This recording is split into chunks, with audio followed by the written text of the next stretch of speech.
Olá, olá, sejam todos bem-vindos a mais um vídeo. E né, esse vídeo ele vai abrir um marco no nosso canal, aqui pelo menos para nossas playlists, porque ele vai abrir a série, né, sobre alguns comentários, alguns vídeos sobre psicologia atomista, né? E é óbvio que em especial nós vamos tratar, né, de uma pequena e breve introdução, né, pelo menos nesse vídeo e do convite, né? Que esses estudos, que essa sabedoria, né? É, é fenomenal, né? Que todos esses estudos nos fazem, né? Que é um convite muito especial, que a gente vai conseguir se debruçar, né? Durante este, né? E entre outros vídeos. Bem, antes de mais nada, para quem aqui também é um pouco mais fã de livros, né? Vou deixar de recomendação dois livros do Rafael de Abreu, que são o Introdução à Psicoterapia Atomista e o Práticas, tá? Esse último, para quem é da área, tá? É... Sobre um certo aspecto não é como é obrigação, mas eu recomendo os dois. Agora, para quem não é da área da psicoterapia, da psicologia, eu recomendo apenas o Introdução, tá? Pelo menos até o momento, tá? E o Introdução, ele é um livro muito bom, tá? Você não precisa ser psicoterapeuta, nem psicólogo, nem da área da saúde mental para se debruçar naquela leitura. É muito boa, muito boa, muito boa e convidativa, tá? Bem, é até importante que você tenha interesse nesse conteúdo, né? Sendo da área ou não. Porque o interesse, né, o interesse e o convite da psicologia atomista não é necessariamente transformar a sua vida acadêmica ou fazer você mudar de vida profissional. Não é isso aí não, tá? O convite da psicologia atomista é, antes de tudo, fazer você alguém melhor. E isso é recomendável em qualquer situação, né? A gente vai tratar disso um pouco mais adiante, né? Mas por agora, eu queria falar com vocês um pouco até sobre uma pequena introdução nesse nosso assunto, tá? Que fala um pouco mais sobre a realidade acadêmica no Brasil e até mesmo o contexto social, tá? Porque a realidade acadêmica no Brasil, e isso daqui eu já vou estar parafraseando o Rafael de Abreu no Introdução à Psicoterapia Atomista, é mais ou menos assim. A realidade acadêmica no Brasil são de ambientes que vão incitar o ódio à verdade, o ódio ao bem, formação ideológica, né? Esse terceiro, principalmente, muito mais perceptível. E assim, entre outros abismos que não fazem parte de profissionais que deveriam, tá? Deveriam incitar o cuidado, né? Ou que deveriam cuidar da saúde mental, né? E todos esses modus operandi trouxeram dois frutos. O primeiro foi a instalação da desesperança nos corações dos profissionais que são vocacionados a esse tipo de exercimento dessa profissão, mas que pela defasagem, né? E são profissionais que se enxergam atuando nesse mercado, né? Mas que por conta da defasagem ideológica, defasagem intelectual, eles vão preferir seguir outros rumos.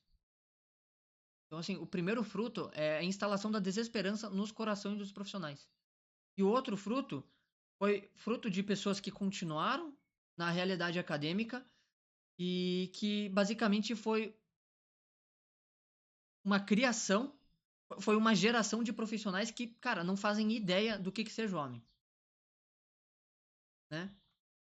A gente está falando de uma realidade onde é que os profissionais eles não sabem definitivamente a dimensão intelectiva do homem. Dizia Sócrates: homem, conhece-te a ti mesmo. Hum? E eles, né, esses profissionais, eles trabalham e desejam cuidar da saúde do homem, mas sequer sabem toda a grandeza que tem por trás de uma só alma. E aí eu faço a pergunta para vocês: como garantir que isso vai trazer resultados?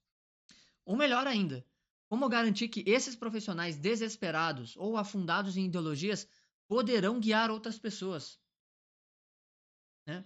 Dizia Platão: os que não conhecem a verdade não podem governar, pois não têm um verdadeiro conhecimento do bem.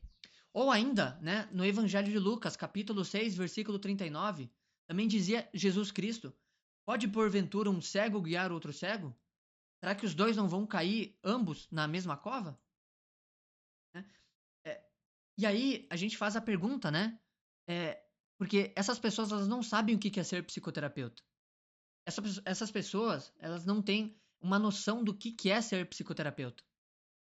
Elas não têm noção da mística e da transcendência que envolve toda essa profissão. Né? Como disse Mercedes Palé, a gente tem uma vocação misteriosa. Uma vocação que exige do psicólogo o tornar-se exemplar, sem deleitar-se presunçosamente com os elogios do homem. E isso exige dos profissionais uma clara exigência do quê? De ser alguém melhor, alguém mais ordenado, né? Ser alguém que entenda que o vetor da boa psicoterapia, o vetor da psicoterapia é a esperança. Porque ser psicoterapeuta é ser porta-voz da esperança. Uma psicoterapia boa é uma psicoterapia que faz o quê? Que traz esperança. Para isso acontecer, a gente precisa ser chamado, né? É, a fazer uma psicoterapia esperançosa. No caso, né? A gente é chamado para a psicoterapia tomista. Porque onde é que há desordem, então a gente vai procurar então ordenar. Onde é que há vício, a gente vai procurar virtude. Onde é que tem o nada, a gente então vai trazer a esperança. Esse é o convite, né? Em partes também da própria psicologia atomista, né? E é claro que quando a gente fala, por exemplo, de desordem, de vício, de virtude, de esperança, muita gente solta jargões que vocês já devem provavelmente estar carecas de saber, né? Que a psicoterapia atomista ou psicologia atomista é como se fosse um crime. Não pode, isso está errado, né? Não está certo esse tipo de coisa. Parece que falar em psicologia atomista é um crime porque eu acho que não teria outra palavra para descrever o crime que realmente deve ser, né? Promover a virtude num ambiente que promove a ideologia de gênero, o aborto, o fim dos matrimônios, a bestialização do homem. A gente está falando de uma cultura que promove que profissionais coloquem as paixões no mais alto degrau da pirâmide que é o homem. É claro que num ambiente assim, qualquer um que promova a inteligência como fim último do homem, ou qualquer profissional, né? Um profissional aí que promova que a vontade escravize as paixões e que o homem busque o seu fim último, quer conhecer a verdade e informar o bem, é mais do que claro que em umas situações dessas, né? Que fuja dessa condição de relativismo absoluto, né? E subjetividade acima de tudo e de todos, parece que é a condição sine qua non dentro das universidades de psicologia, né? Que busca, então, né? Realmente demonizar uma psicologia, né? É mais do que óbvio, né? Que realmente eles acham que isso tudo é um crime, né? Porque, realmente, é, a psicologia atomista, né? Diante de todo esse contexto das universidades, realmente, realmente, né? É mais do que comum que eles costumem demonizar uma psicologia que apenas quer promover a melhora do paciente. Mais do que comum, né? E essa subjetividade, né? Ela é a condição sine qua non das universidades de psicologia porque ela vai afastar todo o sujeito da realidade. Quantas vezes a gente não vê profissionais completamente desconexos da realidade? Ou melhor ainda, totalmente relativistas e promovendo que pessoas se afastem de conceitos como, por exemplo, o bem, a beleza e a verdade.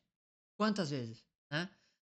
Não é muito difícil de você, por exemplo, entrar em qualquer rede social e ver e ver assim relatos de pessoas que falaram, o meu psicólogo recomendou, sei lá, masturbação e pornografia para consertar as minhas pulsões, ou recomendou que eu buscasse me afastar dos meus filhos, buscasse eu acabar com meu matrimônio, né? Buscou que eu me afastasse da minha namorada, da minha noiva, da minha esposa, né? Buscou que eu traísse a minha mulher, que eu traísse o meu homem, por exemplo, né? Então, assim, é, é mais do que comum, né? É mais do que comum que a gente realmente esteja, né, de fato vendo esse tipo de coisa, né, como se fosse realmente um crime. E realmente, né, num ambiente que promove o aborto, a ideologia de gênero, uma cultura que forma profissionais que relativizam o bem, a beleza e a verdade, é mais do que comum que eles realmente demonizem uma psicologia que quer só promover a verdade. Que quer só promover o quê? A melhora do paciente. Né? E promovendo as virtudes, é óbvio. Né? Como é que uma pessoa vai melhorar se ela não vai promover a virtude? Hum? Então, é por isso que o verdadeiro chamado, o verdadeiro convite, né? Qual que é o convite da psicologia atomista? Né? O chamado da psicologia atomista é de tornar as pessoas melhores. E para isso é necessário que o quê? O psicoterapeuta também melhore. É mais do que óbvio. Né? Esse, aliás, foi o chamado da psicologia na Grécia Antiga. Só que ela aparecia com outro nome, que, se eu não me engano, tinha o nome de ética. Né? Qual que era esse propósito da psicologia antiga? Compreender a alma. Compreendendo a alma. Por quê? Para aprender a ser alguém virtuoso e, consequentemente, melhor. Né? E se a gente. Aliás, né, quando a gente coloca a personalidade no centro da nossa vida, a gente tem um chamado divino de ser alguém melhor. Alguém que vai conseguir transcender e cativar o paciente. Fazendo ele mesmo, né, o paciente, ele vai observar essa nossa ação. Vai falar, caramba, esse cara aqui é demais. Esse cara aqui é demais. Né? Quantas vezes você já se depararam com pessoas, eu, por exemplo, né, me deparei com pessoas e falei, meu Deus, eu quero ser igual a esse cara. Né? Talvez em algum consultório, né, talvez amigos, talvez pessoas que vocês conheceram e que fizeram certas coisas que vocês pensaram assim, pô, caramba, eu quero ser igual a essa pessoa. É justamente isso. Né? É um chamado divino de ser alguém melhor, alguém que consegue transcender e cativar o paciente, fazendo ele mesmo observar essa ação e decidir querer aquilo também.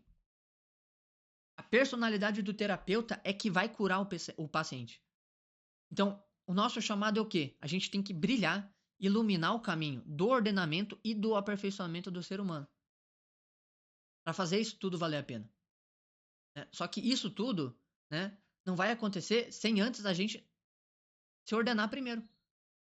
Porque não é só aconselhar os outros, mas é também tirar proveito dos próprios conselhos. É não ter uma. Assim, é não ter uma janela nos próprios olhos.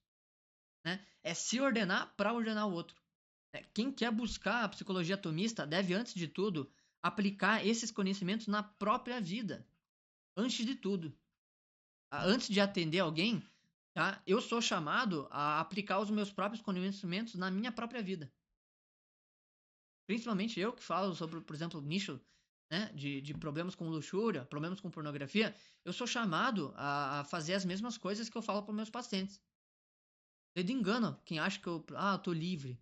Não, isso não existe. Não existe. Né? Eu sou chamado a ter uma vida moral também. Né? Eu não tenho um antídoto. Né? Eu não tenho um antídoto.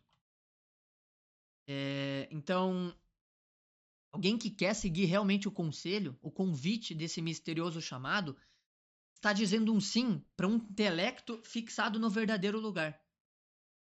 Está dizendo um sim para relações mais autênticas, relações mais humanas, né? Para a busca de um bem que supere a ordem do útil ou do prazeroso e que vai pôr de manifesto o destino transcendente da pessoa humana. Né? Tem aquela frase: nascemos, mas jamais morreremos. É nisso que devemos nos debruçar. Somos chamados a viver uma vida digna da nossa eternidade. Somos chamados a viver uma vida digna da nossa eternidade. É esse o convite da psicologia atomista. Tá?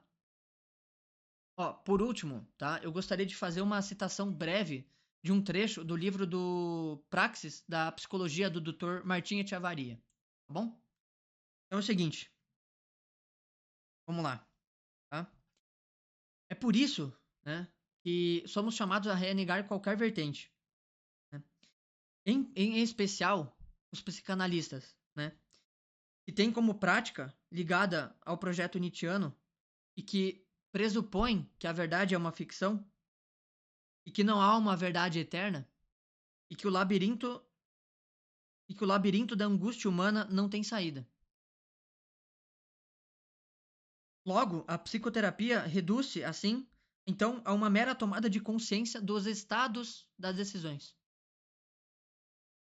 né? Do estado das coisas.